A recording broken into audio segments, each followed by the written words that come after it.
நாம் அனைவருடைய தியானத்திற்கு ஆதாரமாக ஒரு 2 வசனத்தை வாசிப்போம். എല്ലാവരുടെയും ധ്യാനത്തിനായിട്ട് 2 വേദഭാഗങ്ങൾ നമുക്ക് വായിക്കാം. സംഗീതത്തിൻ പുസ്തകം 127வது സംഗീതത്തിൻ 1வது വചനം, സങ്കീർത്തനം 127ന്റെ 1ാം വേദഭാഗം. இரண்டாவது மத்தேயு 16:18 வாசிப்போம். രണ്ടാമത് മത്തായി സുവിശേഷം 16ന്റെ 18.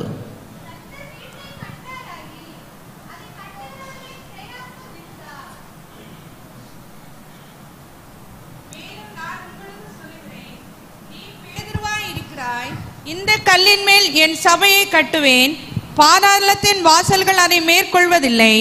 ஆமென். ஆமென். கர்த்தர் வீட்டை கட்டாராகில் கட்டுகிறவர்களுடைய பிரயாசம் விருதா. യഹോവ വീട് പണിയാതിരുന്നാൽ പണിയുന്നവർ വൃഥാ അധ്വാനിക്കുന്നു. இந்த கல்லின் மேல் என்னுடைய சபையை நான் கட்டுவேன். ഈ കല്ലിന്മേൽ ഞാൻ എൻ്റെ സഭയെ പണിയും. இந்த காலவேளையில் உங்களோடு பேச விரும்புகிற கர்த்தருடைய செய்தி, கர்த்தர் தமது சபையை கட்டுகிறார். ഈ മധ്യാഹ്ന സമയത്ത് നിങ്ങളോട് സംസാരിക്കാൻ ആഗ്രഹിക്കുന്ന ദൈവവചനം, കർത്താവ് തന്റെ സഭയെ പണിയും. நாம் எல்லாரும் தலை வணங்கி ஜெபம் பண்ணுவோம். നമ്മുടെ തലകളെ വണക്കാൻ നമുക്ക് ഒരുമിച്ച് പ്രാർത്ഥിക്കാം. மகாஇரக்கமும் கிருபை பரிசுத்தமுள்ள பிதாவே, മഹാകൃപയും വിശുദ്ധിയും സ്നേഹമുള്ള കർത്താവേ, உம்முடைய വാர்த்தை அறிவிக்கிற இடத்திலே நான் நிற்கிறேன். അങ്ങയുടെ വചനത്തെ പ്രഖ്യാപിക്കുന്ന സ്ഥലത്ത് ഞാൻ നിൽക്കുന്നു. வார்த்தை அபிஷேகித்து தாரும். അങ്ങയുടെ വചനം അഭിഷേകം ചെയ്ത് നൽകണമേ. கேட்கிறவர்களுக்கு ஆசீர்வாதமாய் அமைய அருள் புரியும். കേൾക്കുന്നവർക്ക് അതൊരു അനുഗ്രഹമായി തീർക്കുമാറാകണമേ. യേശുവിൻ നാമത്തിൽ, യേശു ക്രിസ്തുവിന്റെ നാമത്തിൽ ആമേൻ. ആമേൻ. நான் வாசித்த இந்த வேத வசனத்தில் നാം വായിച്ചതായ ദൈവവചന ഭാഗത്ത്, கர்த்தர் வீட்டை கட்டாராகில் യഹോവ വീട് പണിയാതിരുന്നാൽ அதை கட்டுகிறவர்களின் பிரயாசம் விருதா. അത് പണിയുന്നവർ വൃഥാ അധ്വാനിക്കുന്നു. ஆனால் அந்த வீட்டை குறித்து மத்தேயுவிலே சொல்லுகிறார், கர்த்தர் தமது சபையை அவர் கட்டுகிறார். എന്നാൽ ആ ഭവനത്തെ കുറിച്ചാണ് മത്തായി സുവിശേഷത്തിൽ യേശു പറയുന്നത്, ഞാൻ എൻ്റെ സഭയെ പണിയും. நம் எல்லாருக்கும் ஒரு வீடு இருக்கிறது போல அவருக்கு ஒரு வீடு இருக்கிறது. அந்த வீட்டை குறித்து தான் அவர் சொல்லுகிறார், என்னுடைய வீடு எல்லா ஜனத்திற்கும் ஜெப வீடு எனப்படும். നമുക്ക് എല്ലാവർക്കും ഓരോ വീട് ഉണ്ടായിരിക്കുന്നത് പോലെ കർത്താവിനും ഒരു ഭവനമുണ്ട്. അതിനെക്കുറിച്ചാണ് പറയുന്നത്, എൻ്റെ ആലയം സകല ജാതികൾക്കും പ്രാർത്ഥനാലയമായിരിക്കും. ஒரு கற்களால் கட்டப்படுகிற கட்டிடத்தை கட்டுவதற்கு பணம் நமக்கு போதுமானது. യഹോവയാൽ ഒരു മനുഷ്യരാൽ പണിയപ്പെടുന്ന ഭവനം പണിയാൻ അല്ലെങ്കിൽ കെട്ടിടം പണിയാൻ നമുക്ക് പണം മതിയായതാണ്. இந்த ஆராதனை ஸ்தலத்திற்கு இந்த கட்டிடத்தை கற்கள் வைத்து கட்டினார்கள். இதை கட்டுவது மிகவும் சுலபம். ഈ ആരാധനാലയത്തെ കല്ലുകൾ കൊണ്ടാണ് പണിതിരിക്കുന്നത്. അത് സുലഭമായിട്ട് നമുക്ക് പണിയാൻ കഴിയും. ஆனால் வேதவசனம் சொல்லுகிறது, கைகளால் கட்டப்பட்ட ஆலயத்திலே தேவன் வாசமாயிரார். എന്നാൽ തിരുവെഴുത്ത് ഇങ്ങനെ പറയുന്നു, മനുഷ്യന്റെ കൈപ്പണിയായ ക്ഷേത്രങ്ങളിൽ ഞാൻ വസിക്കുന്നില്ല. ஆனால் தேவன் வாசம் பண்ணும்படி தெரிந்து கொண்ட அவருக்கென்று ஒரு வீடு இருக்கிறது. ദൈവം വസിക്കേണ്ടവന് തെരഞ്ഞെടുത്തതായ അവന്റേതായ ഒരു ഭവനമുണ്ട്. அந்த வீடு எதுவென்றால் அதுதான் அவர் தமது நாமத்துக்கென்று தெரிந்து கொண்ட ஜனம். ആ ഭവനം ഏതെന്ന് ചോദിച്ചാൽ തന്റെ നാമത്തിനായി തെരഞ്ഞെടുത്തിരിക്കുന്ന തന്റെ ജനം എത്ര. நான் அவர்கள் நடுவே வாசம் பண்ணி அவர்களுக்குள் உலாவி அவருடைய தேவனாய் இருப்பேன். ഞാൻ അവരുടെ നടുവിൽ വസിക്കുകയും അവരുടെ നടുവിൽ ഉലാവുകയും അവരുടെ ദൈവവുമായിരിക്കും എന്ന് തിരുവെഴുത്ത് വിളിച്ചു പറയും. அப்போ ஒரு கட்டிடத்தை பணம் வைத்து கட்டிடலாம், ஆனால் ஆத்துமாக்களை பணம் வைத்து கட்ட முடியாது. அதை கட்டுகிறவர் கர்த்தர் மாத்திரமே. കെട്ടിടം പണം കൊണ്ട് പണിയാൻ കഴിയും, പക്ഷെ ആത്മാക്കളെ പണിയുന്നത് പണം കൊണ്ടല്ല, അത് കർത്താവാണ് ആത്മാക്കളെ പണിയുന്നത്. இன்னைக்கு பெரிய ஸ்தாபனங்கள் எல்லாம் சர்ச் பிளான்டிங் என்கிற ஒரு ப்ராஜெக்டை அவர்கள் வைத்திருக்கிறார்கள். വലിയ വലിയ സംഘടനകളെല്ലാം സഭാ നിർമ്മാണം എന്നൊരു പ്രോജക്റ്റ് തന്നെ, പദ്ധതി തന്നെ അവർക്കുണ്ട്. ஆனால் அது அடிப்படை புரிதல் அநேகருக்கு இல்லாததனாலே அது சில நேரங்களில் அது விரயமான ஒரு விஷயமாய் மாறிவிடுகிறது. പലപ്പോഴും അതിനെക്കുറിച്ചുള്ള അടിസ്ഥാന പരിജ്ഞാനം നഷ്ടപ്പെടുന്നത് കൊണ്ട് അതൊരു വൃഥാവായ ഒരു പണിയായി മാറുകയാണ്. ஒரு ஊரிலே ஒரு குறிப்பிட்ட இடத்தை வாங்குவது, ஒரு கட்டிடத்தை எழுப்புவது தான் சர்ச் பிளான்டிங் என்று நினைக்கிறார்கள். ഒരു ശുശ്രൂഷകൻ ഒരു സ്ഥലത്തെ വാങ്ങുന്നതും അവിടെ ഒരു കെട്ടിടം പണിയുന്നതുമാണ് ചർച്ച് പ്ലാന്റിംഗ് എന്ന് അവർ ചിന്തിക്കുന്നു. வெறும் நிலத்தை வாங்கி கட்டடம் கட்டுவது சர்ச் பிளான்டிங் அல்ல. ஆத்துமாக்களை கிறிஸ்துவுக்காக சம்பாதிப்பதுதான் மெய்யான வீடு. ഒരു നിലം വാങ്ങി കെട്ടിടം പണിയുന്നതല്ല സഭയുടെ പണി. ആത്മാക്കളെ കർത്താവിന്റെ രാജ്യത്തിനു വേണ്ടി സമ്പാദിക്കുന്നതാണ് യഥാർത്ഥത്തിൽ ദൈവസഭയുടെ പണി. അനേക நேரங்களிலே ஊழியக்காரர்கள் கட்டடத்தை கட்டுகிறதுல கவனம் செலுத்தி விட்டுட்டு ஆத்துமாக்களை கட்டுகிறத விட்டுருவாங்க. പലപ്പോഴും ശുശ്രൂഷകന്മാര് കെട്ടിടം പണിയുന്നതിൽ കൂടുതൽ ശ്രദ്ധ കൊടുക്കുകയും ആത്മാക്കളെ പണിയുന്നതിൽ ശ്രദ്ധ കൊടുക്കാതിരിക്കുകയും ചെയ്യാറുണ്ട്. புதிய ஏற்பாட்டு காலத்திலே நாம் தேவனை ஆராதிக்க ஆலயம் ஏதாவது ஒன்றை கட்ட வேண்டும் என்கிற எந்த விதமான நிபந்தனையும் அப்போஸ்தலர்களால் அருளப்படவில்லை. പുതിയ നിയമ കാലഘട്ടത്തിൽ ദൈവത്തെ ആരാധിപ്പാൻ ഒരു കെട്ടിടം നിർബന്ധമായി പണിതേ തീരൂ എന്നുള്ള നിബന്ധനകളൊന്നും അപ്പോസ്തലന്മാർ നമുക്ക് വെച്ചിട്ടില്ല. வேதத்தில் வாசிக்கிறோம், அவர்கள் எல்லாரும் வீடுகளிலே கூடி கர்த்தரை ஆராதித்தார்கள். തിരുവെഴുത്തിൽ വായിക്കുന്നവർ വീടുകൾ തോറും കൂടി വന്ന് ദൈവത്തെ ആരാധിച്ചു. ஆனால் காலத்தினுடைய சூழ்நிலை எல்லாரும் கூடி ஆராதிக்கிறதற்கு நமக்கு ஒரு வசதி தேவை. എന്നാൽ കാലഘട്ടത്തിന്റെ സാഹചര്യ നിമിത്തം എല്ലാവർക്കും കൂടി വന്ന് ആരാധിക്കാൻ ഒരു സൗകര്യം നമുക്ക് ആവശ്യമാണ്. அதற்கு ஒரு நம்முடைய சூழ்நிலைக்கு ஏற்ற ஒரு அளவிலே ஒரு கட்டிடத்தை நாம் அமைத்துக் கொள்கிறோம். നമ്മുടെ സാഹചര്യങ്ങൾക്ക് ഒത്തവണ്ണമുള്ള ഒരു അളവിൽ ഒരു കെട്ടിടം നമ്മൾ പണിയുന്നുണ്ട്. അതിന് இந்த கட்டிடத்தை சபையார் தங்களுடைய பணத்தை பொருளாதாரத்தை கொண்டு கட்டலாம். ഈ കെട്ടിടത്തെ സഭക്കാര് തന്റെ പണത്തെ കൊണ്ടും സമ്പത്ത് കൊണ്ടും പണിയാൻ പറ്റും. ஆனால் உள்ளே இருக்கிற ஆத்துமாக்கள் தான் மெய்யான தேவனுடைய வீடு. എന്നാൽ അതിനകത്തിരിക്കുന്ന ആത്മാക്കളാണ് യഥാർത്ഥത്തിൽ ദൈവത്തിന്റെ ഭവനം. வேதம் சொல்லுகிறது, நீங்கள் தான் தேவனுடைய ஆலயமாக இருக்கிறீர்கள். കർത്താവിന്റെ വചനം പറയുന്നു, നിങ്ങൾ ദൈവത്തിന്റെ മന്ദിരമാകുന്നു. இந்த சபையை தேவன் கடந்த 2000 வருஷமாய் கட்டி எழுப்பி கொண்டிருக்கிறார். ഈ സഭയെ കർത്താവ് കഴിഞ്ഞ 2000 വർഷങ്ങളായി പണിതുയർത്തിക്കൊണ്ടേയിരിക്കുകയാണ്. அப்ப பெந்தேகோஸ்தே நாளிலே ஆரம்பித்த அந்த வேலை, പെന്തക്കോസ്ത് നാളിൽ ആരംഭിച്ച ആ വേല, அது அற்பமான ஒரு ஆரம்பமாக இருந்தாலும், അതൊരു ചെറിയ തുടക്കമായിരുന്നെങ്കിലും அன்றைக்கு கர்த்தருடைய கண்கள் அந்த வேலையை பார்க்க ஆரம்பித்தது. അന്ന് തന്നെ ദൈവത്തിന്റെ ദൃഷ്ടി ആ വേലയുടെ മേൽ വീഴുവാനിടയായി. 2000 வருஷங்களாய் அது மகிமையாய், அது மாளிகையாய் எழும்பி வந்து கொண்டிருக்கிறது. കഴിഞ്ഞ 2000 വർഷങ്ങളായി ഒരു വലിയ കൊട്ടാരമായി അത് പണിത് அந்த ഉയർന്നുകൊണ്ടിരിക്കുകയാണ്. வேலை முடிவு பெறுகிற நேரம் வரும் பொழுது கர்த்தர் சபையை மகிமையில் எடுத்துக் கொள்வார். ആ വേലയുടെ അവസാന നിമിഷങ്ങളാകുമ്പോൾ ദൈവം തന്റെ സഭയെ മഹത്വത്തിൽ இப்பொழுது நாம் ஜீவித்துக் கொண்டிருக்கிற இந்த காலமானது, ഇപ്പോൾ നാം ജീവിച്ചുകൊണ്ടിരിക്കുന്ന ഈ കാലഘട്ടം, தேவன் தமது சபையின் கட்டுமான வேலையை முடிக்கிற கடைசி கட்டத்துக்குள்ளாய் வந்திருக்கிறோம். ദൈവം തന്റെ സഭയുടെ പണിയുടെ അവസാന നിമിഷങ്ങളിൽ എത്തിച്ചേരുന്ന ദിവസങ്ങളിലാണ് നാം ആയിരിക്കുന്നത്. உலகத்திலே, அரசியலிலே, பொருளாதாரத்திலே, மற்ற எல்லா விஷயங்களில் நடக்கிற மாற்றங்களை பார்க்கும்போது, ലോകത്തില് രാഷ്ട്രീയമായും സമ്പദ് വ്യവസ്ഥയിലും മറ്റ് മതപരമായും ഒക്കെ നടക്കുന്ന മാറ്റങ്ങൾ കാണും. நாம் தேவனுடைய வருகைக்கு மிகவும் நெருக்கமாய் கர்த்தர் மகிமையிலே சபை எடுத்துக்கொள்ள வேண்டிய நேரத்திற்கு நெருக்கத்தில் வந்து விட்டோம். കർത്താവിന്റെ വരവിനോട് ഏറ്റവും അടുത്തിരിക്കുന്ന, അവൻ തന്റെ സഭയെ മഹത്വത്തിൽ ചേർക്കുന്ന ദിവസവുമായി അടുത്തിരിക്കുന്നു എന്ന് നമുക്ക് മനസ്സിലാക്കാം. தேவனுடைய வருகைக்கு முன்பதான இந்த கடைசி சந்ததியினராய் கர்த்தர் நம்மளை இந்த பூமியில வைத்திருக்கிறார். കർത്താവിന്റെ വരവിന് മുൻപുള്ള അവസാനത്തെ തലമുറയായി ദൈവം നമ്മളെ ഇവിടെ அப்ப ആക്കിയിരിക്കുന്നു. தேவன் தமக்கென்று ஒரு சபையை கட்டி கொண்டிருக்கிற வேளையிலே இன்னொருவனும் இன்னொரு சபையை கட்டி கொண்டிருக்கிறான். ദൈവം തന്റെ സഭയെ പണിയുമ്പോൾ തന്നെ മറ്റൊരു ഭാഗത്ത് വേറൊരാള് തന്റെ സഭയും പണിയുന്നുണ്ട്. பிசாசுனுடைய தந்திரம் என்னவென்றால், தேவன் எதையெல்லாம் செய்கிறாரோ அதற்கு ஒரு டூப்ளிகேட்டை, ஒரு கவுண்டர்ஃபியை உண்டாக்குவதுதான் பிசாசுனுடைய வேலை. പിശാചിന്റെ ഏറ്റവും വലിയ തന്ത്രം എന്താണെന്ന് വെച്ചാൽ, ദൈവം എന്തെങ്കിലും പണിയുന്നുണ്ടെങ്കിൽ അതിന്റെ ഒരു പകർപ്പ്, ഒരു ഡ്യൂപ്ലിക്കേറ്റ് ആയ പകർപ്പ് പണിയുക എന്നുള്ളതാണ്. சரிக்கும் தவறுக்கும் வித்தியாசம் காண்பது எளிது. ശരിക്കും തെറ്റിനും വ്യത്യാസം കാണുന്നത് വളരെ സുലഭമാണ്. ஆனால் உண்மைக்கும் போலிக்கும் வித்தியாசம் காண்பது கஷ்டம். എന്നാൽ സത്യത്തിനും വ്യാജത്തിനും വ്യത്യാസം തിരിച്ചറിയുന്നത് ബുദ്ധിമുട്ടുള്ള കാര്യമാണ്. காரணம், உண்மையும் போலியும் ஏறத்தாழ ஒன்று போலதான் இருக்கும். കാരണം ശരിയും തെറ്റും ഏറെക്കുറെ ഒന്നുപോലെ ഇരിക്കും. The truth and the deception will be more close to each other. കാരണം സത്യവും വ്യാജവും ഏറെക്കുറെ ഒരുപോലെ പാരലലായിട്ട് സമാന്തരമായിട്ടാണ് அப்ப സഞ്ചരിക്കുന്നത്. தேவன் தமது உண்மையான சபை எழுப்பிக் கொண்டிருக்கிற அதே வேளையில், ദൈവം തന്റെ യഥാർത്ഥ സഭയെ പണിയുന്ന അതേ സമയത്ത് பிசாசு தனக்கென்று அவன் இன்னொரு ஒரு சபையை அவன் எழுப்பி கட்டி கொண்டிருக்கிறான். പിശാച് തനിക്കായിട്ട് ഒരു സഭയെയും കൂടെ പണിയുന്നുണ്ട്. இங்கேயும் பாடல் இருக்கிறது, அங்கேயும் பாடல் இருக்கிறது. ഇവിടെയും പാട്ടുണ്ട്, അപ്പുറത്തും പാട്ടുണ്ട്. இங்கேயும் வேதம் இருக்கு, அங்கேயும் வேதம் இருக்கு. ഇവിടെയും തിരുവെഴുത്തുണ്ട്, അവിടെയും തിരുവെഴുത്തുണ്ട്. இங்கேயும் சில அற்புதங்கள் நடக்கிறது, அங்கேயும் சில அற்புதங்கள் நடக்கிறது. ഇവിടെയും അത്ഭുതങ്ങളുണ്ട്, അവിടെയും അത്ഭുതങ്ങളുണ്ട്. ஏறத்தாழ ரெண்டும் ஒன்று போல காணப்படுகிறது.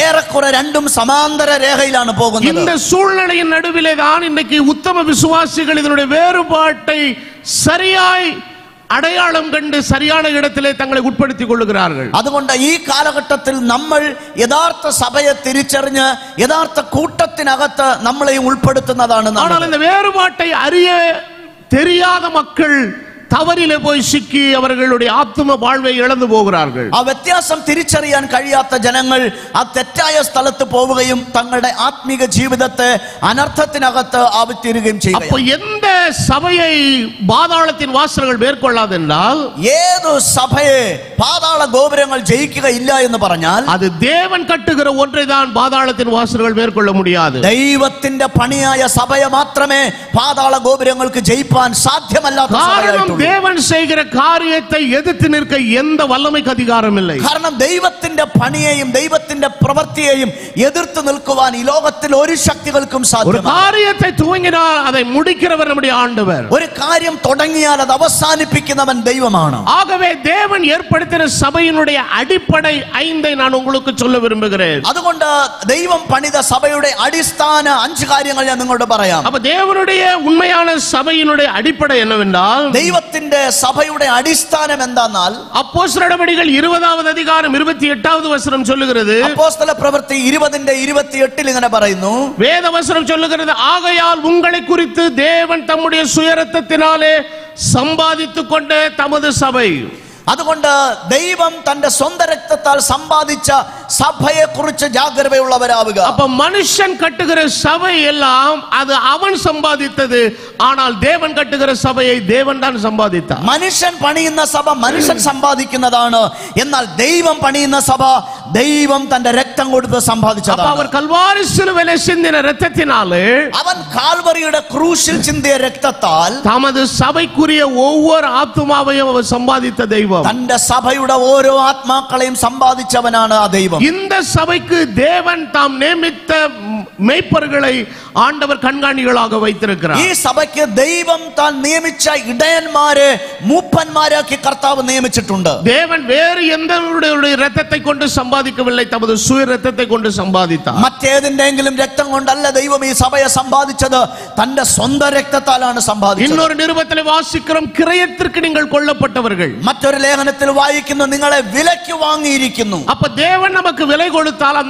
அந்த காரியத்திற்கு அவர்தான் உரிமையாளராய் இருக்கிறார். ദൈവം ഒരു കാര്യത്തിന് വില കൊടുക്കുമെങ്കിൽ ആ വില കൊടുത്തവനാണ് അതിന്റെ ഉടമസ്ഥൻ. இயேசுவே சபையின் உரிமையாளர். യേശു ക്രിസ്തുവാണ് സഭയുടെ ഉടമസ്ഥൻ. இன்னைக்கு இந்த உரிமையாளர் என்கிற இடத்தை, ஸ்தானத்தை அநேக மனுஷர்கள் தங்கள் கையில் எடுக்க முயற்சிக்கிறார்கள். ഇന്ന് ഈ ഉടമസ്ഥന്റെ സ്ഥാനം പലപ്പോഴും മനുഷ്യർ കൈവശമാക്കാൻ ശ്രമിക്കാറുണ്ട്. எந்த மனிதனும் அந்த உரிமையாளன் என்கிற இடத்தை எடுக்க முடியாது. அது எடுப்பதற்கு தகுதியுள்ளவர் ஒருவர் தான். ഒരു മനുഷ്യനും ആ ഉടമസ്ഥൻ എന്ന സ്ഥാനം കൈയാളുവാൻ കഴിയത്തില്ല.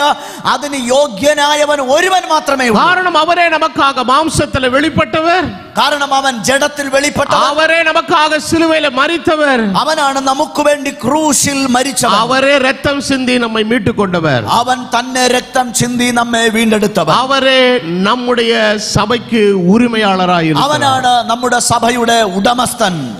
ஆகவே கட்டுகிற நாம் எல்லாரும் அதனுடைய வேலையாட்களாக தான் இருக்கிறோம். അതുകൊണ്ട് പണിയുന്ന നാം എല്ലാവരും ആ പണിയുടെ വേലക്കാരായിട്ടാണ് കാണുന്നത്. பொதுவாக நாம் ஒரு அழகாக ஒரு வீட்டை கட்டி வைத்திருக்கிறோம். നമ്മളൊരു പൊതുവായി പറഞ്ഞ ഒരു മനോഹരമായ വീട് പണി തന്നിരിക്കുക. நம்ம எல்லாரும் கடந்து போகும்போது எல்லாரும் பேசிக்கிறாங்க, இது யாருடைய வீடு?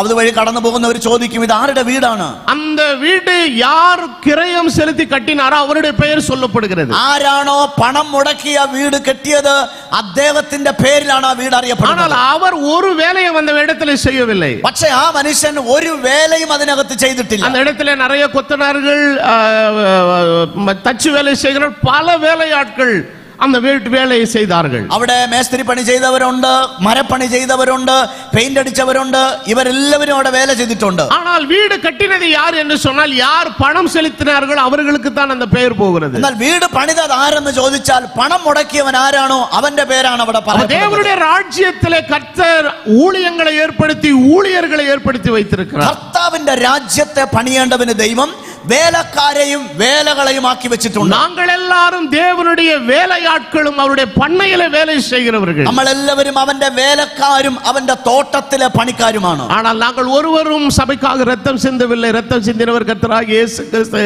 அவரே உரிமையாளராய் இருக்கிறார். അതുകൊണ്ട് നാം ആരും അവന്റെ ഭവനത്തിന് വേണ്ടി രക്തം ചൊരിഞ്ഞിട്ടില്ല. സോ രക്തം ചൊരിഞ്ഞ യേശു ക്രിസ്തുവാണ് ഈ ആലയത്തിന്റെ ഉടമസ്ഥൻ. தேவனுடைய ஊழியக்காரன் ஒரு ஆத்துமாக்களை மந்தையை கையாளும் போது அவன் அறிந்து கொள்ள வேண்டும், ദൈവത്തിന്റെ ദാസൻ ആത്മാക്കളെ കൈകാര്യം ചെയ്യുമ്പോൾ അവൻ തിരിച്ചറിയേണ്ടത് உட்கார்ந்திருக்கிற ஒவ்வொரு ஆத்மாவும் தெய்வத்தினுடைய ப்ராப்பர்ட்டி, அதை நான் சரியாக கையாள வேண்டும். എന്റെ മുൻപിൽ ഇരിക്കുന്ന ഓരോ ആത്മാക്കളും ദൈവത്തിന്റെ സമ്പത്താണ്, അത് വേണ്ട വിധത്തിൽ ഞാൻ കൈകാര്യം ചെയ്യണം. ஆகவே நீங்கள் எல்லாரும் தேவனாலே கிரயம் கொடுத்து வாங்கப்பட்டபடினாலே என் வாய்க்கு வந்ததை இங்க பேச நான் முடியாது. காரணம், இதை பேச வேண்டியதற்கு ஒரு பெரிய உத்தரவாதத்தை கர்த்தர் எனக்கு கொடுத்திருக்கிறார். അതുകൊണ്ട് നിങ്ങൾ എല്ലാവരും ദൈവത്തിന്റെ രക്തത്താൽ വില കൊടുത്ത് വാങ്ങപ്പെട്ടവരായതുകൊണ്ട് എനിക്ക് തോന്നും പോലെ എന്തെങ്കിലും പറഞ്ഞിട്ട് പോകാൻ കഴിയത്തില്ല. ഇതിന്റെ ഉടമസ്ഥൻ, ഇതിന്റെ അവകാശിയായിട്ട് ഇവിടെയുണ്ട്. தேவன் கட்டுகிற சபைக்கு இயேசு உரிமையாளர். காரணம், அவர்தான் ரத்தம் சிந்தினவர். ദൈവം പണിയുന്ന സഭയ്ക്ക് യേശുവാണ് ഉടമസ്ഥൻ. കാരണം രക്തം ചൊരിഞ്ഞത് യേശുവാണ്. രണ്ടാമത്തേത്, தேவனுடைய சபை தேவனை குறித்த வெளிப்பாட்டின் மீது கட்டப்பட்டது. ദൈവത്തിന്റെ സഭ ദൈവത്തെ കുറിച്ചുള്ള വെളിപ്പാടിന്റെ പുറത്താണ് പണിയപ്പെടുന്നത്. ஆகவேதான் ஆண்டவர் சீஷர்களிடத்தில் கேட்டார். കർത്താവ് ശിഷ്യന്മാരോട് ഇങ്ങനെ ചോദിച്ചു, ஜனங்கள் என்னை யார் என்று சொல்லுகிறார்கள்? ജനങ്ങൾ എന്നെ കുറിച്ച് എന്ത് പറയുന്നു, ആരെന്ന് പറയുന്നു? ஒவ்வொருவர் ஒவ்வொரு விதமான கருத்தை சொன்னார்கள். ഓരോരുത്തരും ഓരോ മറുപടികളാണ് അവിടെ പറയുന്നത്. ஆனால் ஆண்டவர் கேட்கிறார், நீங்கள் என்னை குறித்து என்ன நினைக்கிறீர்கள்? കർത്താവ് പറയുന്നു, നിങ്ങൾ എന്നെ കുറിച്ച് എന്ത് പറയുന്നു? ஆண்டவரிடத்தில் பேதுரு சொல்லுகிறான், நீர் ஜீவனுள்ள தேவனுடைய குமாரனாய் இருக்கிற கிறிஸ்து. കർത്താവിനോട് പത്രോസ് പറയുകയാണ്, നീ ജീവനുള്ള ദൈവത്തിന്റെ പുത്രനായ ക്രിസ്തുവാകുന്നു. ஆண்டவர் உடனே சொல்லுகிறார், இந்த கல்லின் மேல் என் சபையை கட்டுவேன். കർത്താവ് ഉടൻ പ്രഖ്യാപിക്കുകയാണ്, ഈ കല്ലിന്മേൽ ഞാൻ എൻ്റെ സഭയെ പണിയും. இந்த കல் என்பது அது பேதுரு அல்ல, பேதுரு பெற்றிருந்த வெளிப்பாடு. ഈ കല്ലെന്ന് അവിടെ പറഞ്ഞിരിക്കുന്നത് പത്രോസിനെ അല്ല, പത്രോസിന് ലഭിച്ച ദൈവിക വെളിപ്പാടിനെ. மெய்யான தேவனுடைய சபை கிறிஸ்து இயேசுவை குறித்த வெளிப்பாட்டின் மீது கட்டப்பட்டிருக்கிறது. യഥാർത്ഥ ദൈവസഭ ക്രിസ്തു യേശുവിനെ കുറിച്ചുള്ള വെളിപ്പാടിന്റെ മേലാണ് പണിയപ്പെട്ടത്. காலங்களாய் மறைக்கப்பட்டிருந்த தேவ ரகசியம் புதிய ஏற்பாட்டு காலத்திலே சபைக்கு வெளிப்படுத்தப்பட்டது. പൂർവകാലങ്ങൾക്കും തലമുറകൾക്കും മറഞ്ഞിരുന്ന ദൈവിക മർമ്മം വിശുദ്ധന്മാരിലൂടെ സഭയ്ക്ക് വെളിപ്പെട്ടു. பழைய ஏற்பாட்டு காலம் முழுவதும் மறைக்கப்பட்டிருந்த தேவ பக்தியின் ரகசியத்தை அப்போஸ்தலனாகிய பவுல் 1 தீமோத்தேயு 3:16 சொல்லுகிறார். കലാകാലങ്ങളായി സഭകൾക്കും പൂർവ്വപിതാക്കന്മാർക്കും മറഞ്ഞിരുന്ന ആ പഴയ നിയമ കാലഘട്ടത്തിൽ മറഞ്ഞിരുന്ന ദൈവ ഭക്തിയുടെ മർമ്മം 1 തീമോഥെയോസ് 3:16 പൗലോസ് ദൈവസഭയ്ക്ക് വെളിപ്പെടുത്തുക. அன்றையும் தேவ பக்திக்குரிய ரகசியமானது. എങ്കിലും ദൈവ ഭക്തിയുടെ മർമ്മം സമ്മതമാം വണ്ണം யாவரும் ஒப்புக்கொள்ளுகிறபடி மகா மேன்மையுள்ளது. தேவன் மாம்சத்தில் வெளிப்பட்டார். സമ്മതമാം വണ്ണം വലിയതാകുന്നു, ദൈവം ജഡത്തിൽ വെളിപ്പെട്ടു. காலாகாலங்களாய் மறைக்கப்பட்டிருந்த தேவ ரகசியம் அதரிசனமான தேவன் தரிசிக்கக்கூடிய ஆண்டவராய் நமக்காக வெளிப்பட்டார். കാലാകാലങ്ങളായി മറഞ്ഞിരുന്ന ദൈവ രഹസ്യം, അദൃശ്യനായ ദൈവം ദൃശ്യനായി ഈ ലോകത്തിൽ വെളിപ്പെട്ടു എന്നതാണ്. இன்னைக்கு பாரம்பரியங்களாலும் சட்டதிட்டங்களாலும் சபையை கட்ட முயற்சிக்கிறார்கள். அது எல்லாம் தேவனுடைய செயல்பாடுகள் அல்ல, அது பிசாசுடைய வேலை. ஆனால் கர்த்தர் தமது வார்த்தையின் வெளிப்பாட்டிலே சபையை கட்டுகிறவர். കാലാകാലങ്ങളായി പാരമ്പര്യങ്ങളിലൂടെയും അനുഷ്ഠാനങ്ങളിലൂടെയും അവരവരുടെ സഭ പണിയുമ്പോൾ നാം അറിയുക, അതൊന്നും ദൈവത്തിന്റെ സഭയല്ല, അത് പിശാചിന്റെ സഭയാണ്. എന്നാൽ ദൈവം തന്റെ സഭയെ ദൈവവചനത്തെ കുറിച്ചുള്ള വെളിപ്പാടിന്റെ മേൽ കാലാകാലങ്ങളായി പണിതു വരികയാണ്. വചനത്തിற்கென்று ഒരു കാലത്തിലെ മുഖ്യത്വം കൊടുത്ത സഭകൾ എല്ലാം ഇன்றைக்கு அந்த മുഖ്യത്വத்தை வெளியே போயிருக்கிறது. എന്നാൽ വചനത്തിന് പ്രാധാന്യം കൊടുത്ത ഒരു കാലഘട്ടത്തിലെ സഭകൾ ഇന്ന് വചനത്തിന് പ്രാധാന്യം കൊടുക്കാത്ത സഭകളായി മാറിക്കൊണ്ടിരിക്കുകയാണ്. കാലവേളയിലെ சொல்லுகிறேன், எல்லாம் ஒரு நாளில் விழுந்து போகும்.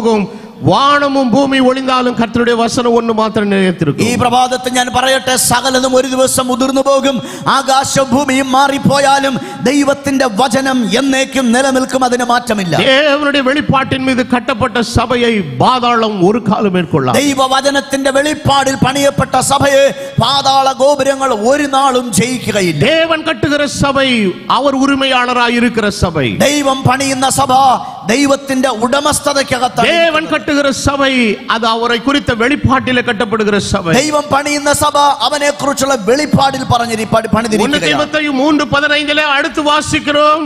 1 തീമോഥെയോസ് 3:15 ഇങ്ങനെ വായിക്കുന്നു, தாமதிப்பேனாகில் தேவனுடைய வீட்டில் நடக்க வேண்டிய வகையை நீ அறியும்படி இவைகளை உனக்கு எழுதுகிறேன். அந்த வீடு ஜீவனுள்ள தேவனுடைய சபையாய் സത്യത്തിற்கு തൂണും ആധാരവുമായി ഇരിക്കുന്നത്. താമസിക്കുമെങ്കിലോ ദൈവത്തിന്റെ ഭവനമായ സഭയിൽ നടക്കേണ്ടുന്ന കാര്യങ്ങളെ ഞാൻ നിന്നോട് അറിയിക്കാം. ആ ഭവനം ജീവനുള്ള ദൈവത്തിന്റെ സഭയാണ്. അത് സത്യത്തിന്റെ തൂണും സത്യത്തിന്റെ ആധാരവുമായിരിക്കും. ஆகவே இன்றைக்கு சபை எதற்கு ஆதாரமாக இருக்க வேண்டுமானால், സഭ എന്തിന്റെ അടിസ്ഥാനമായിരിക്കണം? இன்னைக்கு சபை தேவனுடைய சத்தியத்திற்கு அது தூணும் ஆதாரமுமாய் இருக்க வேண்டும். ദൈവത്തിന്റെ സത്യത്തിന് തൂണും അടിസ്ഥാനവുമായിരിക്കണം ദൈവത്തിന്റെ. ஒரு கட்டிடத்தினுடைய அலங்காரம் எவ்வளவு மகத்துவமாய் இருந்தாலும், ഒരു കെട്ടിടത്തിന്റെ അലങ്കാരം എത്ര മഹത്വമായിരുന്നാലും, இந்த ஸ்ட்ரக்சரை தாங்கி இருப்பது அந்த தூண்களும் உத்திரங்களும் தான். ഈ മുകളിൽ കാണുന്ന ഘടനയെ മുഴുവനും താങ്ങി നിർത്തുന്നത് അതിന്റെ അടിസ്ഥാനവും അതിന്റെ തൂണുകളുമാണ്. எந்த சபைக்கும் எவ்வளவு பணமோ பொருளோ எவ்வளவு வசதிகள் இருக்கலாம், ஆனால் சபை நிற்க வேண்டுமானால் அதற்கு ஆதாரம் தேவனுடைய സത്യമാകിയ തൂണുകൾ தான். ഏത് സഭയ്ക്ക് എത്ര പണവും സ്വാധീനം ഉണ്ടായിരിക്കട്ടെ, എന്നാൽ ആ സഭ നിൽക്കേണ്ടത് ദൈവത്തിന്റെ സത്യത്തിലും ദൈവത്തിന്റെ വചനത്തിന്റെ അടിസ്ഥാനത്തിലും. காலகட்டங்களெல்லாம் அநேக நூற்றுக்கணக்கான ஆயிரக்கணக்கான மக்களை வைத்திருந்த சபைகள் எல்லாம் இன்னைக்கு ஒன்றுமில்லாமல் இன்னைக்கு போன காட்சிகளை நாம் பார்த்து கொண்டிருக்கிறோம். ഒരു കാലഘട്ടത്തിൽ ആയിരക്കണക്കിന് വിശ്വാസികൾ ഉണ്ടായിരുന്ന സഭകൾ ഇന്ന് ഒന്നുമില്ലാതെ ശൂന്യമായി കിടക്കുന്നത് നമ്മൾ കാണുന്നുണ്ട്. ஆகவே இன்னைக்கு ஒவ்வொரு தேவனுடைய பிள்ளை விசுவாசியும், ഓരോ ദൈവമക്കളും ഓരോ വിശ്വാസികളും தேவன் தந்திருக்கிற அந்த சத்தியத்திற்கு தூணும் ஆதாரமுமாக இருக்க வேண்டும். ദൈവം തന്നിരിക്കുന്ന സത്യത്തിന്റെ തൂണും അടിസ്ഥാനവുമായി ഇരിക്കേണ്ടവന് அந்த சத்தியம் வேறு ஒன்றுமல்ல, அவர்தான் கர்த்தராகிய இயேசு ആ கிறிஸ்து. സത്യം മറ്റൊന്നല്ല, അത് കർത്താവായ യേശു அப்ப அவரை உயர்த்தி பிடிக்கிறவர்களாய் அவருடைய நாமத்தை மகிமைப்படுத்துகிறவர்களாய் இருக்க வேண்டும். യേശുവിനെ ഉയർത്തുന്നതായി യേശുവിന്റെ നാമത്തെ മഹത്വപ്പെടുന്നതാകണം സഭ. அப்ப காலங்கள் கடந்து போகும் பொழுது அப்போஸ்தலனாகிய பவுல் சொன்ன வார்த்தையின்படி கடைசி நாட்களில் கொடிய காலங்கள் வரும் என்று அறிவாயாக. നാം കാലങ്ങൾ കടന്നു പോകുമ്പോൾ നാം തിരിച്ചറിയേണ്ടത് അപ്പോസ്തലനായ പൗലോസ് പറയുന്നതുപോലെ അന്ത്യകാലത്ത് ദുഷ്ഘട ദിവസങ്ങൾ വരും. சத்தியத்தை கேட்க மனதில்லாமல் செவித்தின உள்ளவர்களாகி, സത്യം കേൾപ്പാൻ മനസ്സില്ലാതെ ചെവിക്ക് മന്ദതയുള്ളവരായ ആളുകൾ എഴുന്നേൽക്കും. கட்டுக்கதைகளுக்கு சாய்ந்து போகிற காலம். അവർ കെട്ടുകഥകൾക്കും കിഴവിക്കഥകൾക്കും ചെവി ചായ്ക്കുന്ന നാളുകൾ വരും. என்னுடைய 35 வருட ஊழியத்தில், എന്റെ 35 വർഷ ശുശ്രൂഷയിൽ நான் அநேக இடங்களிலே சென்று கர்த்தருடைய வார்த்தை பிரசங்கித்திருக்கிறேன். അനേക സ്ഥലങ്ങളിൽ ചെന്ന് കർത്താവിന്റെ വചനം പ്രസംഗിച്ചിട്ടുണ്ട്. ஒரு சில குறிப்பிட்ட சபை பிரிவுகள் நம்முடைய சத்தியத்தை குறித்த ஒரு வெளிச்சமும் அறிவும் இல்லாததனாலே அவர்கள் தவறாக பேசி ஒதுக்கி விடுவார்கள். ചില സഭകൾ നമ്മുടെ ദൈവവചനത്തിന്റെ വെളിപ്പാടിനെ കുറിച്ച് അറിവില്ലാത്തത് കൊണ്ട് നമ്മെ കുറിച്ച് ഒരുപക്ഷെ ദോഷമായി പറയുകയും മോശമായി സംസാരിച്ച് ഒതുക്കി വെക്കുകയും. நான் அதிகமாக பரிச்சயமான இடங்கள் எதுவென்று சொன்னால் அப்போஸ்தலருடைய உபதேசத்தை விசுவாசிக்கிற சபைகள் தான். ഞാൻ ഏറ്റവും അധികം പരിചയിച്ചിട്ടുള്ള സ്ഥലങ്ങൾ അപ്പോസ്തലിക ഉപദേശത്തെ പ്രസംഗിക്കുന്ന സഭകളാണ്. இந்த கூட்டத்திலே நான் இதை மிகவும் வேதனையோடு பதிவு செய்கிறேன். இன்றைக்கு அப்படிப்பட்டவர்கள் கூட வசனத்தின் மேல் இருக்கிற வாஞ்சை இழந்து போய் கொண்டிருக்கிறார்கள். ഞാൻ വേദനയോടെ പറയട്ടെ, അത്തരക്കാരും ഇന്ന് വചനത്തോടുള്ള ദാഹവും വിശപ്പും ഇല്ലാത്തവരായി മാറിയിരിക്കുന്നു. ஒரு ஊழியக்காரர் என்னை அழைக்க வேண்டும் என்று விரும்பின போது சொல்லுகிறார்கள், அவர் வந்தா வெறும் வசனம் வருப்பா, அது ஜனங்களுக்கு போர் அடிச்சிடும். ഒരു ശുശ്രൂഷൻ എന്നെ വിളിക്കുമ്പോൾ അദ്ദേഹം പറഞ്ഞെന്ന്, പുള്ളിക്കാരൻ വന്ന വെറും വചനം മാത്രമേ പറയത്തുള്ളൂ, ജനത്തിന് ബോറടിക്കുമെന്ന്. போர் அடிக்குதுன்னா நான் வந்து கோமாளி இல்ல உங்களை வந்து உற்சாகப்படுத்துறதுக்கு. ഞാൻ നിങ്ങൾക്ക് ബോറടി മാറ്റാൻ ഞാൻ നിങ്ങളെ ചിരിപ്പിക്കുന്ന കൊമേഡിയൻ അല്ല. இஷ்டம்னா கேளுங்க, இஷ்டம்னா காது பொத்திக்கோங்க, ஒன்றும் பிரச்சனை இல்லை. നിങ്ങൾക്ക് വചനം കേൾക്കാൻ ഇഷ്ടമല്ലെങ്കിൽ കാത് പൊത്തുക, ഇഷ്ടമാണെങ്കിൽ തുറന്നു. எல்லாரும் காது மூடிட்டா கூட இந்த 7 உத்தரங்கள் இன்னைக்கு கேட்டுக்கொண்டிருக்கிறது வசனம். നിങ്ങൾ എല്ലാവരും കാത് അടച്ചു വെച്ചാലും 7 ഉത്തരങ്ങളും ഈ വചനം കേട്ടു. தேவனுடைய நியாய தீர்ப்பினால் இந்த உத்தரங்கள் உமக்கு விரோதமாய் சாட்சியிடும். ദൈവത്തിന്റെ ന്യായവിധി ദിവസത്തിൽ ഈ കെട്ടിടം നിങ്ങൾക്ക് വിരോധമായി സാക്ഷി പറയും. என்னுடைய இளம் வயதுள்ள நிலையிலே நான் ஒரு பாப்புலாரிட்டியை தேடி போக வேண்டுமானால் தேவனுடைய வசனத்தோடு கொஞ்சம் சமரசம் செய்திருந்தால் நான் வேற லெவலுக்கு போயிருக்கலாம். എന്റെ ഈ പ്രായത്തിനിടയ്ക്ക് പോപ്പുലാരിറ്റി, പ്രശസ്തി അന്വേഷിച്ചിരുന്നെങ്കിൽ, ദൈവവചനത്തോട് അല്പം വല്ലതും കലർത്തിയിരുന്നെങ്കിൽ വേറെ തലത്തിലേക്ക് ഞാൻ നീങ്ങിപ്പോകുമായിരുന്നു. இந்த உலகத்தில் கிடைக்கிற பாப்புலாரிட்டி நம்மளை பாதாளத்துக்கு கொண்டு போகும். கர்த்தரால் கரத்திலிருந்து வருகிற சாட்சி தான் நம்மளை நித்தியத்தில் கொண்டு போய் சேர்க்கும். ഈ ലോകത്തിന്റെ പ്രശസ്തി നിന്നെ പാതാളത്തിലേക്ക് കൊണ്ടുപോകുമ്പോൾ ദൈവത്താൽ വരുന്ന പ്രശംസ നിന്നെ നിത്യജീവനിലേക്കും മോക്ഷത്തിലേക്കും എത്തിക്കുവാനിടയായി. கர்த்தருடைய வருகைக்கு மிகவும் சமீபமாய் இருக்கிற இந்த காலத்திலே, കർത്താവിന്റെ വരവിലേക്ക് അടുത്തിരിക്കുന്ന ഈ കാലഘട്ടത്തിൽ நீங்கள் எதற்கு முக்கியத்துவம் கொடுத்து எதற்கு நீங்கள் சாட்சிகளாய் இருக்க போகிறீர்கள்? എന്തിനാണ് പ്രാധാന്യം കൊടുക്കുന്നത്? എന്തിനാണ് നിങ്ങൾ സാക്ഷികളായി തീരാൻ പോകുന്നത്? ஆண்டவர் நம்மளை UACC ஸ்தாபனத்துக்கு தூண்களாக அல்ல, கிறிஸ்துவுக்கு தூண்களாய் கர்த்தர் நம்மளை வைத்திருக்கிறார். കർത്താവ് നമ്മളെ UACCയുടെ തൂണുകളായിട്ടല്ല പണിതിരിക്കുന്നത്, ദൈവസഭയുടെ തൂണുകളായിട്ടാണ് പണിതിരിക്കുന്നത്. UACC என்பது it is an administrational structure. USCC എന്ന് പറയുന്നത് ഒരു ഭരണ നിർവഹണ ഘടന മാത്രമാണ്. அவ்வளவுதான். அது ஒரு நிர்வாக அடிப்படையான செயல்பாடுகள். അതൊരു നിർവഹണ സമിതിയുടെ പ്രവൃത്തികൾ മാത്രമാണ്. ஆனால் இன்றைக்கு अनेक ஸ்தாபனங்களுக்குள்ள ஸ்தாபன வெறிகள் பூர்ந்திருக்கிறது. പക്ഷേ ഇന്ന് പല സംഘടനകൾക്കകത്തും സംഘടനയുടെ വർഗീയത അവർക്കകത്ത് ഇഷ്ടം പോലെ ഉണ്ട്. அவன் பெருசா இவன் பெருசா, என் ஸ்தாபனம் பெருசு, என் ஸ்தாபனத்துல 10,000, அவன் ஸ்தாபனத்துல 20,000. എന്റെ സ്ഥാപനം, എന്റെ സംഘടന അവന്റെ സംഘടനയേക്കാൾ വലുതാണ്, എന്റെ സംഘടനയിൽ 1000 പേരുണ്ട്, അവന്റെ സംഘടന അത്രയും പേരില്ല എന്നൊക്കെയുള്ള വാദങ്ങൾ. உன் ஸ்தாபனத்தில் இருக்கிற ஆளுகள் நீ எண்ணலையா, தேவனுடைய சபையில் இருக்கிற ஆளுகளை நீ எண்ணவே முடியாது. அது எண்ணிலடங்காத கூட்டம். அது നിന്റെ സംഘടനയിലെ ആളുകളെ നിനക്ക് എണ്ണാൻ പറ്റത്തുള്ളൂ, ദൈവസഭയിലെ ആത്മാക്കളുടെ എണ്ണം എടുക്കാൻ പറ്റത്തില്ല. അത് എണ്ണിക്കൂടാനാകാത്ത വിധം വലിയതാണ്. நீ கிறிஸ்துவை உயர்த்துவதற்கு பதிலாக உன்னுடைய ஸ்தாபனத்தை உயர்த்துவாயானால் நீ விக்கிரக ஆராதனைக்காரன். உன்னுடைய ஸ்தாபனத்தின் கூடாரம் சீக்கிரத்தில் விழுந்து போகும். നീ യേശുവിനെ ഉയർത്തുന്നതിന് പകരം നിന്റെ സംഘടനയാണ് ഉയർത്തുന്നതെങ്കിൽ നിന്റെ പേര് വിഗ്രഹാരാധനക്കാരൻ എന്നാണ്.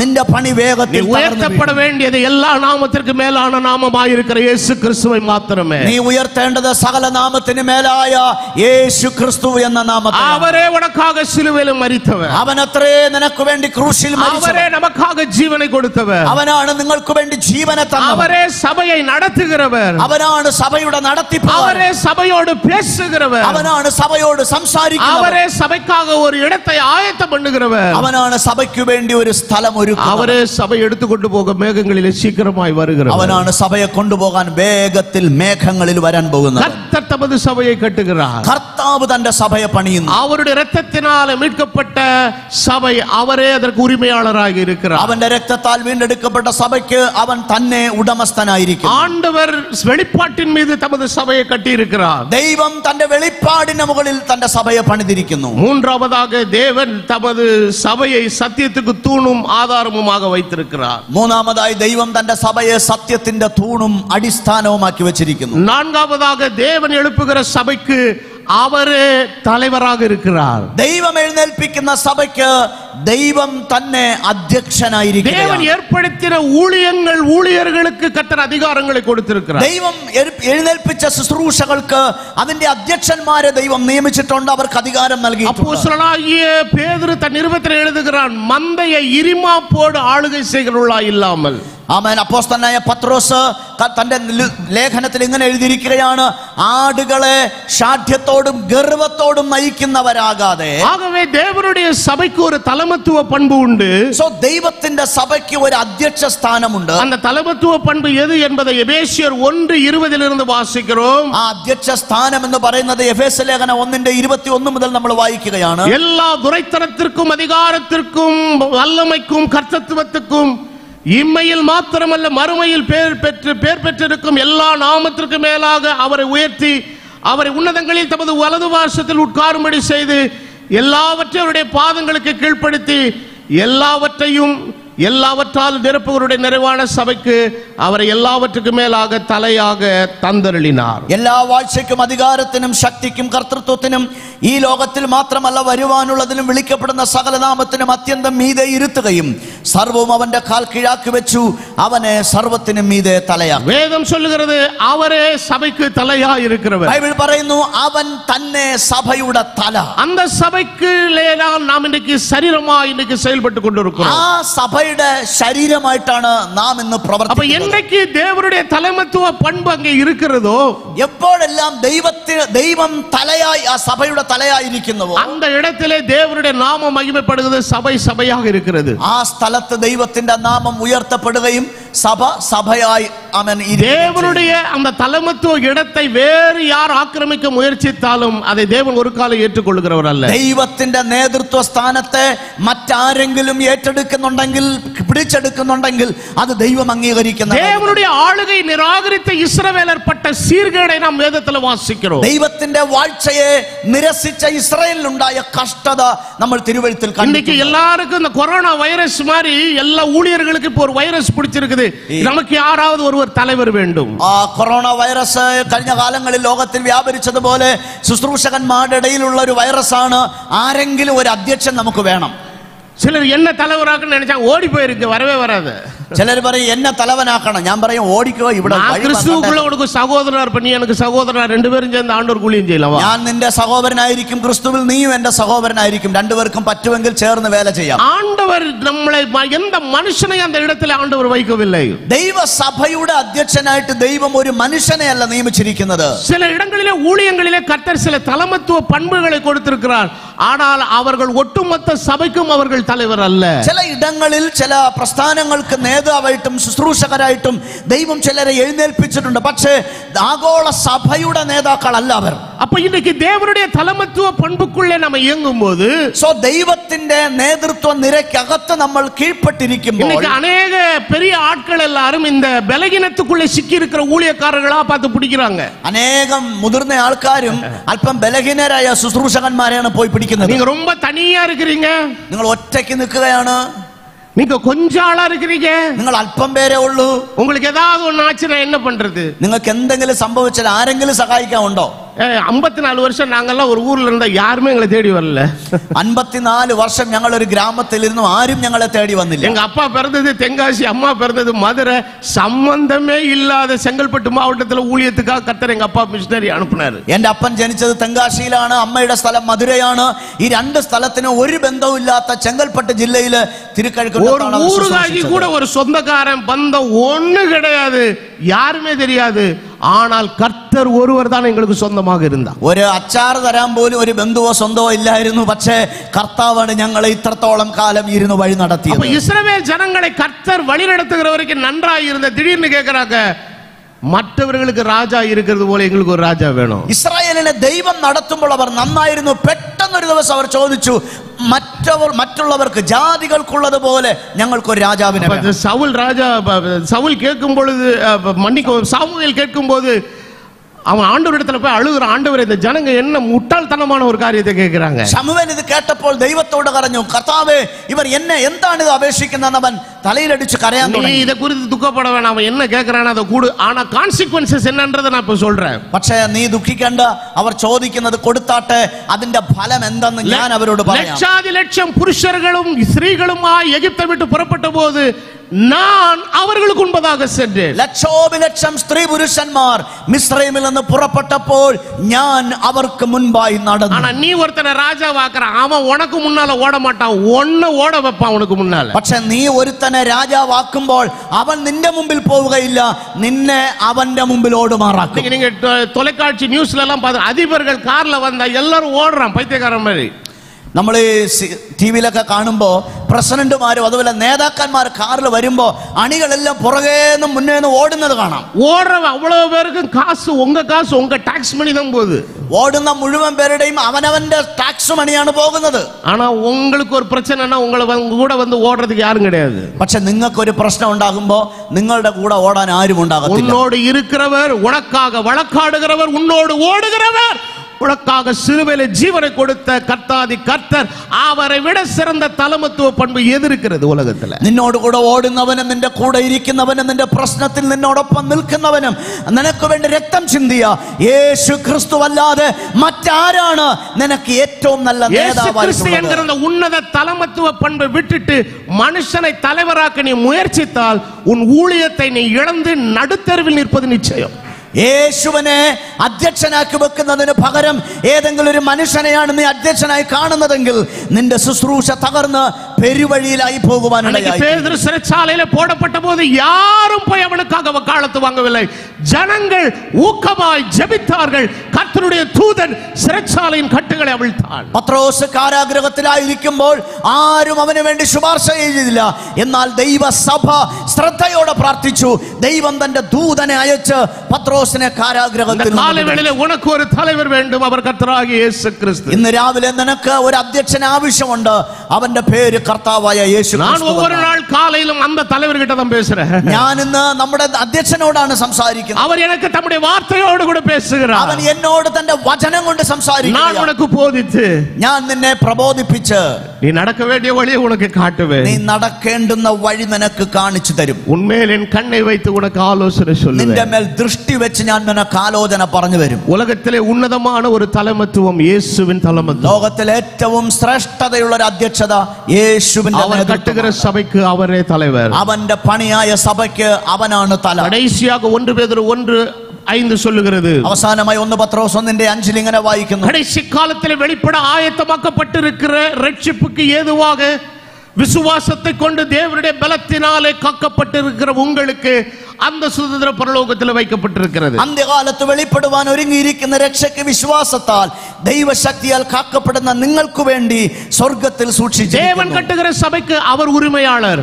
ദൈവത്തിന്റെ സഭയ്ക്ക് ദൈവം ഉടമസ്ഥൻ. அவருடைய சபை வெளிப்பாட்டிலே கட்டப்படுகிறது. അവന്റെ സഭ വെളിപ്പാടിൽ പണിയപ്പെട്ട സഭ. அவருடைய சபை சத்தியத்துக்கு தூணும் ஆதாரமுமாய் இருக்கிறது. അവന്റെ സഭ സത്യത്തിന്റെ തൂണും അടിസ്ഥാനവും. அவருடைய சபையானது നേതൃത്വം തലമത്വം அவருடைய தலைமத்துவத்துக்கு கீழே இருக்கிறது. യേശു ക്രിസ്തുവിന്റെ അധ്യക്ഷതയുടെ കീഴിലാണ് ഇരിക്കുന്നത്. கடைசியில் வேதம் சொல்லுகிறது அவருடைய பலத்தினால் தான் நாம் காக்கப்பட்டிருக்கிறோம். അവസാനം പറയുന്നു അവന്റെ ശക്തിയാൽ നിങ്ങൾ സൂക്ഷിക്കപ്പെടുകയാണ്. வேதம் சொல்லுகிறது சிலர் ரதங்களை குறித்தும் சிலர் குதிரைகளை குறித்தும் மேன்மை பாராட்டுகிறார்கள். തിരുവെഴുത്ത് പറയുന്നു ചിലർ രഥങ്ങളിലും ചിലർ കുതിരകളിലും ആശ്രയിക്കുന്നു. ஆனால் நாங்களோ எங்கள் தேவனுடைய நாமத்தை குறித்து மேன்மை பாராட்டுவோம். ഞങ്ങളോ ഞങ്ങളുടെ ദൈവമായ യഹോവയുടെ നാമത്തെ കീർത്തിക്കും. மற்ற பலத்தை நம்பினவர்கள் முறிந்து விழுந்தார்கள், ஆனால் நாமோ எழுந்து நிமிர்ந்து நிற்கிறோம். അവർ വീണ് നിലം കുനിഞ്ഞു വീണുപോയി, ഞങ്ങളോ എഴുന്നേറ്റ് നിവർന്നു നിൽക്കും. சிலருக்கு சில செல்வாக்கான சூழ்நிலைகளை கர்த்தர் ஒரு தற்காலிகமாக கர்த்தர் ஏற்படுத்துவார் ஒரு சில குறிப்பிட்ட வேலைகளுக்காக. ചില പ്രത്യേക പണികൾക്ക് വേണ്ടി ചിലർക്ക് ചില സ്വാധീനങ്ങൾ ചിലർ ബന്ധങ്ങൾ ദൈവം ഒരുക്കിയെന്നിരിക്കും. ஆனா அந்த இதெல்லாம் தெரிஞ்சதுனால நீங்க அப்படியே போயிடலாம்னு நினைக்க முடியாது. அது எல்லாமே நிரந்தரமானது அல்ல. പക്ഷെ ആ സ്വാധീനം നിങ്ങൾക്കുള്ളത് കൊണ്ട് അത് വെച്ചങ്ങ് പോകാമെന്നല്ല, അത് നിരന്തരമായി നിൽക്കത്തില്ല. ஆனால் கர்த்தர் தான் நமக்கு நிரந்தரமானவர்.